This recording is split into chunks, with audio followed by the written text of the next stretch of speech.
الرحيم أستغفر الله ربي من كل ذنب وأتوب إليه ولا حول ولا قوة إلا بالله العلي العظيم سبحان الله وبحمده سبحان الله العظيم سبحانك لا علم لنا إلا ما علمتنا إنك أنت العليم الحكيم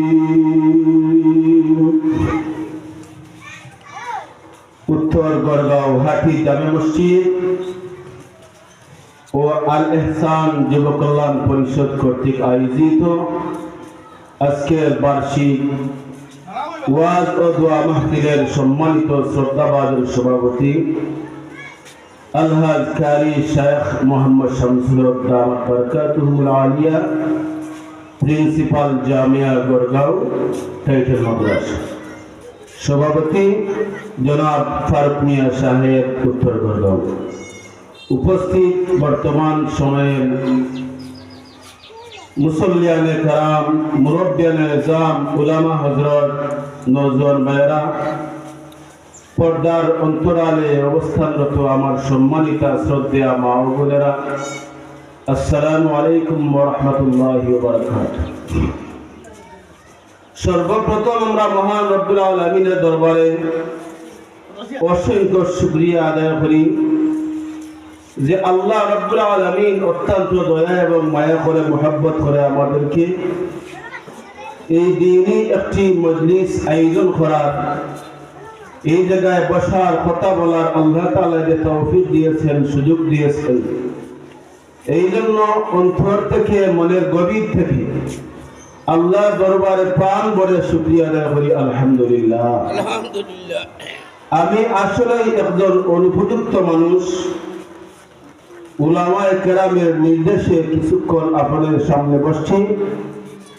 তৌফিক দেনেওয়ালা আল্লাহ রাব্বুল আলামিন খোতা হওয়ার তৌফিক দেনেওয়ালা একমাত্র রব্বুল আলামিন যদি আল্লাহ তাআলা আমাকে দয়া করে মেহেরবানি করে মায়া করে দুই একটি কথা বলার তৌফিক দান করেন তাহলে বলবো কারণ আল্লাহ তাআলা যদি দয়া না করেন তৌফিক না দেন শত প্রস্তুত থাকার পরেও কোনো কথা বলা সম্ভব হয় না কোনো কাজ করা সম্ভব হয় না আল্লাহ রাব্বুল আলামিন যদি কোনো মানুষের কল্যাণ চান কোনো মানুষের ভালো চান তাহলে ওই মানুষের পক্ষে ভালো কাজ করা সম্ভব হয় আর না হয় শত চেষ্টা করেও ভালো কাজ করা যায় না তো রব্বুল আলামিন অত্যন্ত দয়ালু আল্লাহ তাআলা মেহেরবান আল্লাহ তাআলা অনেক দয়াবান যিনি দয়া করে আমাকে এই জায়গায় আপনাকে এই জায়গায় বসার তৌফিক দান করেছেন এই জন্য রব্বুল আলামিনের দরবারে শুকরিয়া আদায় করি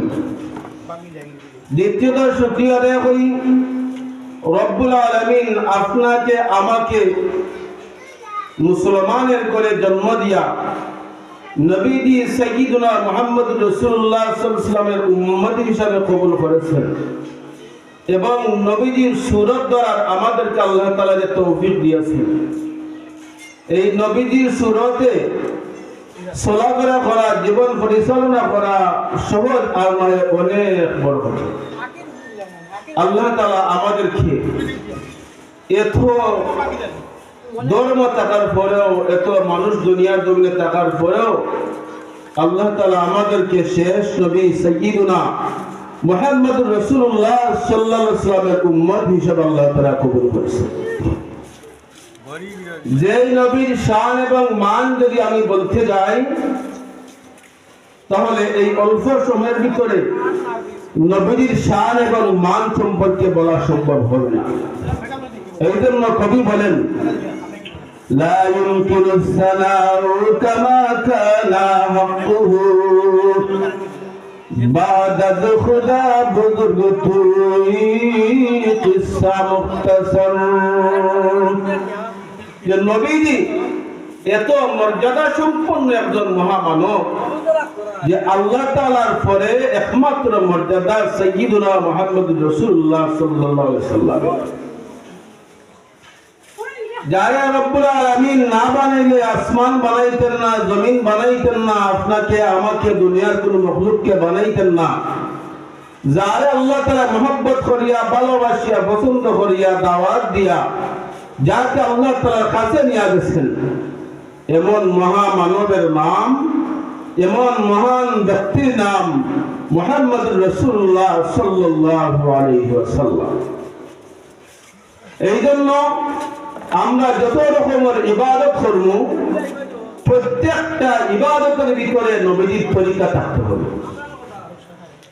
মানুষ যদি কোনো ইবাদত করে, আল্লাহ তাআলা যদি কোনো গোলামি করে, এই গোলামির ভিতরে যদি নবীর তরিকা না থাকে, নবীজির পদ্ধতি না থাকে, নবীজি যেইভাবে করছেন, নবীজি যেইভাবে করার নির্দেশ দিয়েছেন, যেইভাবে এই ইবাদত করার পরামর্শ আমাদেরকে দিয়েছেন, এর ব্যতিক্রম যদি আমরা করি তাহলে এই ইবাদতটা আল্লাহ দরবার গ্রহণযোগ্য হবে না। এই জন্য প্রত্যেকটা ইবাদতের মধ্যে আল্লাহর বিধানের মধ্যে নবীজির তরিকা নিহিত আছে। আমাদের পূর্ণাঙ্গ জীবনকে নবীজির তরিকা মতো যদি আমরা সাজাইতে পারি তাহলে আমাদের প্রকৃত ভালোবাসা হবে নবীজির সাথে। আর যদি আমাদের জীবনকে আমাদের মর্মতে সাজাই, আধুনিকতা দিয়ে সাজাই, ইসলাম দিয়ে সাজাই না, তাহলে আমাদের জীবন দুনিয়ার একটা জীবন হবে ঠিক, কিন্তু আমাদের এই জীবনটা নবীজির তরিকা মতন উম্মতের জীবন হিসাবে গ্রহণযোগ্য হবে না। এই জন্য যখনই নবীজির নাম আসবে, মুহাম্মদুর রাসূলুল্লাহ সাল্লাল্লাহু আলাইহি সাল্লাম, নবীজির নাম যখন আসবে সাথে সাথে নবীজির উপরে আমরা দুরূদ শরীফ পড়ব। নবীজির উপরে দুরূদ শরীফ পড়লে আমাদের দুনিয়াতেও লাভ, পরকালেও লাভ। কারণ কি, আল্লাহ রাব্বুল আলামিন নবীজির নামটা দুনিয়া যতদিন থাকবে, দুনিয়ার জমিন আল্লাহ তাআলা ততদিন জিন্দা রাখবেন। আল্লাহ তাআলা ফরমায়, ইন্নাল্লাহা ওয়া মালাইকাতাহু ইউসাল্লুনা আলান নবী ইয়া আইয়ুহাল্লাযীনা আমানু সাল্লু আলাইহি ওয়া সাল্লিমু তাসলিমা। আল্লাহ তাআলা আমরা কই, হে ঈমানদারগণ, আমি এবং আমার ফেরেশতারা আমার নবী মুহাম্মদুর রাসূলুল্লাহ সাল্লাল্লাহু আলাইহি সাল্লামের উপরে দুরূদ শরীফ পড়ি, তোমরাও আমার নবীর উপরে কি পড়ো, দুরূদ শরীফ পাঠ করো। এই জন্য দুরূদ শরীফ, যে দুরূদ শরীফ আমরা পড়ব, দুরূদ শরীফের এত সম্মান, এত মর্যাদা। দুরূদ শরীফ আপনি একবার পড়বা, আল্লাহুম্মা সাল্লি আলা মুহাম্মাদ ওয়া আলা আলি মুহাম্মাদ কামা সাল্লাইতা আলা ইব্রাহিম ওয়া আলা আলি ইব্রাহিম ইন্নাকা হামিদুম মাজিদ। সাল্লাল্লাহু আলাইহি ওয়াসাল্লাম, সাল্লাল্লাহু আলাইহি ওয়াসাল্লাম। আপনি একবার দুরূদ শরীফ পাঠ করবেন, আল্লাহর নবী, বিশ্ব নবী, দুরুজানের সরদার, ইমামুল মুরসালিন, সাইয়্যিদুল মুরসালিন, খাতামুন নবীন, শাফিউল মুযনিবিন, রাহমাতুল লিল আলামিন বলেন, ইন্নাল্লাহা ওয়া মালাইকাতাহু মান সাল্লা আলাইয়া ওয়াহিদাতান সাল্লাল্লাহু আলাইহি আশারা। আল্লাহ নবী বলেন, আমাদের উম্মতের পুরুষ যে নারী আমি রাসূলুল্লাহ সাল্লাল্লাহু আলাইহি সাল্লামের উপরে একবার দুরূদ শরীফ পাঠ করবে, সাল্লাল্লাহু আলাইহি আশারা, মহান আল্লাহ ওই ব্যক্তির আমলনামায় 10টা রহমত, 10টা নেকি দান করবেন। 10টা নেকি দান করবেন। সাথে সাথে আল্লাহ নবী বলেন, যদি কোনো উম্মতের পুরুষ, যদি কোনো উম্মতের নারী সাইয়্যিদুনা মুহাম্মদুর রাসূলুল্লাহ সাল্লাল্লাহু আলাইহি ওয়াসাল্লামের উপরে একবার দুরূদ শরীফ পাঠ করে, মহান আল্লাহ ওই ব্যক্তির আমলনামা থেকে 10টা গুনাহ মিটাইয়া দিয়া দিবেন। এত ফজিলত দুরূদ শরীফে। আপনি একবার দুরূদ শরীফ পাঠ করবা, সাল্লাল্লাহু আলাইহি ওয়াসাল্লাম। আল্লাহ নবী মুহাম্মদুর রাসূলুল্লাহ সাল্লাল্লাহু আলাইহি ওয়াসাল্লামের উপরে আপনি একবার দুরূদ শরীফ পাঠ করবেন, মহান আল্লাহ আপনার গুনাহ আমলনামা থেকে, আমার গুনাহ আমলনামা থেকে 10টা গুনাহ মিটাইয়া দিয়া মহান আল্লাহ 10টা নেকি লিখাইয়া দিয়া দিবেন। আর দুরূদ শরীফ পাঠ করলে কি লাভ? আপনি মসজিদে বসে বসে দুরূদ শরীফ পাঠ করবেন সাল্লাল্লাহু আলাইহি ওয়াসাল্লাম। আপনি গাড়িতে বসে দুরূদ শরীফ পাঠ করবেন সাল্লাল্লাহু আলাইহি ওয়াসাল্লাম। আপনি আপনার ঘরে বসে দুরূদ শরীফ পাঠ করবেন সাল্লাল্লাহু আলাইহি ওয়াসাল্লাম। আপনি রাস্তার দিকে হাঁটতেছেন আর মনে মনে পড়তে আছেন সাল্লাল্লাহু আলাইহি ওয়াসাল্লাম, সাল্লাল্লাহু আলাইহি ওয়াসাল্লাম। আপনি বাজারে বসে আছেন, দোকানে বসে আছেন, পড়তেছেন সাল্লাল্লাহু আলাইহি ওয়াসাল্লাম। কিতাবের ভিতরে লেখেন, আল্লাহর যেই বান্দি যেই জায়গায় বসে, আপনি আপনার ঘরে বসে, আপনার বাড়িতে বসে, আপনার দোকানে বসে, আপনি আপনার মহল্লার মসজিদে বসে একা একা নীরবে নির্জনে আল্লাহর নবী সাইয়্যিদুনা মুহাম্মদুর রাসূলুল্লাহ সাল্লাল্লাহু আলাইহি সাল্লামের উপরে মন লাগাইয়া প্রাণ খুলিয়া ইজ্জতের সাথে দুরূদ শরীফ পাঠ করবেন। আল্লাহ রাব্বুল আলামিন একদল ফেরেশতা তৈরি করে রাখছেন, যেই বান্দা, যেই বান্দি নবীর, যেই উম্মতের নারী, যে উম্মতের যেই পুরুষ যেই জায়গায় বসে নবীর উপরে দুরূদ শরীফ পাঠ করবে, ওই দুরূদ শরীফের সওয়াবটা বহন করিয়া আপনার এই ঘর থেকে, আপনার বাড়ি থেকে, আপনার মসজিদ থেকে, আপনার বসার স্থান থেকে, আপনার এলাকা থেকে মদিনা মুনাওয়ারায় পৌঁছাইয়া দেন। আপনার দুরূদ শরীফটা ফেরেশতারা মদিনা মুনাওয়ারায় নিয়ে যান, আবার মদিনা মুনাওয়ারা থেকে আপনার ঘরের ভিতরে চলে আসেন। আবার আপনি বলবেন সাল্লাল্লাহু আলাইহি ওয়াসাল্লাম। আবার আপনার ঘর থেকে এই দুরূদ শরীফটা ফেরেশতারা বহন করিয়া নবীর রওজা মুবারক মদিনা মুনাওয়ারায় নিয়ে যান। কিতাবের ভিতরে লিখেন, আপনি বারবার নবীজি সাইয়্যিদুনা মুহাম্মদুর রাসূলুল্লাহ সাল্লাল্লাহু আলাইহি ওয়াসাল্লামের উপরে দুরূদ শরীফ পাঠ করার কারণে ওই দুরূদ শরীফটা বহন করিয়া ফেরেশতারা মদিনা যান, মদিনা থেকে আবার আপনার বাড়িতে আসেন। আপনার বাড়ি আর মদিনায় ফেরেশতারা বারবার যাওয়া আসা করার কারণে আপনার বাড়ি আর মদিনা মুনাওয়ারায় আল্লাহর পক্ষ থেকে কুদরতি একটা রাস্তা তৈরি হয়ে যায়। এই জন্য ওয়াজ আমরা শুনতাম, ফকির বেটাও যদি কোনো কথা কয়, তার কথার মধ্যে যদি হিকমত থাকে, এটার আমরা গ্রহণ করতাম। ওয়াজ শুনি কিন্তু ওয়াজের উপরে আমরা আমল করতে রাজি না। ওয়াজের সুন্দর আয়োজন করাই, কিন্তু আলোচনাটা আমরা শুনিয়া যদি আমল করতে পারতাম। আমি প্রথম আল্লাহ তাআলা দরবারে তৌফিক চাই, দোয়া করি আল্লাহ তাআলা আমি যে আলোচনা করলাম, আমার ফাওতাকে নিয়ে মাথা পর্যন্ত গুনাহ ছাড়া কিচ্ছু নাই। আল্লাহ তাআলা যেন আমার আলোচনার উপরে সর্বাগ্রে আমারে আমল করার তৌফিক দেন। যে দুরূদ শরীফের আমল এত দামি আমল, আপনি এই দুরূদ শরীফের আমল করার কারণে আপনার ঘরে আর মদিনায় আল্লাহর পক্ষ থেকে ফেরেশতা আসা যাওয়া করার কারণে কুদরতিভাবে একটা রাস্তা তৈরি হয়ে যায়। আপনি যে জায়গা বলে দুরূদ শরীফ পাঠ করবা, এই জায়গাটা দামি হয়ে যায়। যারা বেশি বেশি করে নবীজির উপরে দুরূদ শরীফ পড়বা, নবীজির সাথে তাদের ভালোবাসা তৈরি হয়ে যায়। এই সমস্ত মানুষের জন্য নবীজি সাইয়্যিদুনা মুহাম্মদুর রাসূলুল্লাহ সাল্লাল্লাহু আলাইহি ওয়াসাল্লাম ময়দানে মাহশরে শাফায়াত করবেন।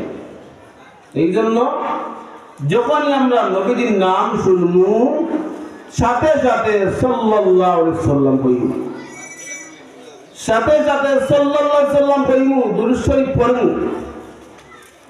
আর এই কথাগুলা আমরা দিলের খান্দি শুনমু ওয়াজ আয়োজন আলোচনা কোরআন হাদিসের আলোচনা ডং করিয়া ঠাট্টা করিয়া শোনা বলা এগুলা কোনো মুহূর্তেই সমীচীন না, এগুলার অবহেলা করা কোনো মুহূর্তেই সমীচীন না। কোরআন হাদিসের আলোচনার রূপে আমরা সর্বাত্মক আমল করার চেষ্টা ইনশাআল্লাহ করব। যদি আমরা সর্বাত্মক চেষ্টা করি যে যা বলা হল ইনশাআল্লাহ এগুলোর উপর আমরা আমল করব, তাহলে এই ওয়াজ আমাদের জন্য নাজাতের জরিয়া, আমাদের জন্য লাভজনক, আমাদের জন্য কল্যাণকর। সাহাবায়ে কেরাম নবীজির ওয়াজ শুনতেন, বুঝতেন, মানতেন। সাহাবায়ে কেরামের সামনে নবীজি ওয়াজ করতাম, সাহাবায়ে কেরাম নবীজির বয়ান শুনতাম, বুঝতাম, মানতাম, এমন ভাবে মানতাম। সাহাবায়ে কেরাম নবীজির ওয়াজ, নবীজির নসিহত, নবীজির নির্দেশ এমন ভাবে মানতেন, এই নজির, এই দৃষ্টান্ত আর পৃথিবীর জমিনে কিয়ামত পর্যন্ত সাহাবায়ে কেরামের মতন মান্যওয়ালা কোনো মানুষ খুঁজে পাওয়া যাইত না। নবীজি মসজিদে নববী মিম্বরে হইয়া জুম্মাবারে কথা হইয়া হঠাৎ নবীজি সবার উদ্দেশ্যে একটা কথা কইছেন, সব বসে যাও, বসে যাও, সব বসে যাও। এক সাহাবী মাত্র আয়া ঢুকছেন, মসজিদে নববীর দরজার সামনে আইছেন, এই নবীজির আওয়াজ শোনার সাথে সাথে সাহাবী দরজার সামনে হয়ে গেছে। নবীজি ডাক দিলেন, ও সাহাবী, দরজার মধ্যখান থেকে উঠো, মানুষকে রাস্তা দাও, মানুষ ভিতরে ঢুকো। এই জায়গা বসলে এখানে সাহাবী বলে, ইয়া রাসূলুল্লাহ, আপনি নির্দেশ করছেন বসে যাওয়ার জন্য। আমি চিন্তা করলাম যদি আমি বসে না যাই, দেরি হয়ে যায়, আপনি যদি বেজার হয়ে যান, আমার আল্লাহ বেজার হয়ে যাবা, আল্লাহ বেজার হয়ে গেলে আমার সারা জীবন বরবাদ হয়ে দিব। এই জন্য এই নির্দেশ শুনিয়ে আমি সাথে হয়ে গেছি। সাহাবায়ে কেরাম নবীর কথা কিভাবে মানছেন? কুল ইন কুনতুম তুহিব্বুনাল্লাহ ফাত্তাবিউনি ইউহিব্বুকুমুল্লাহ।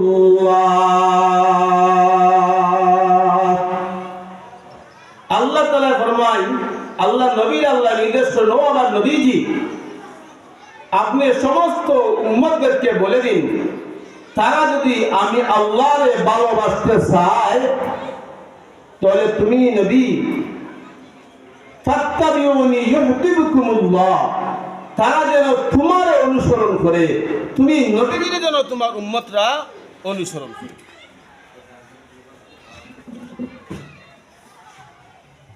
নবীজি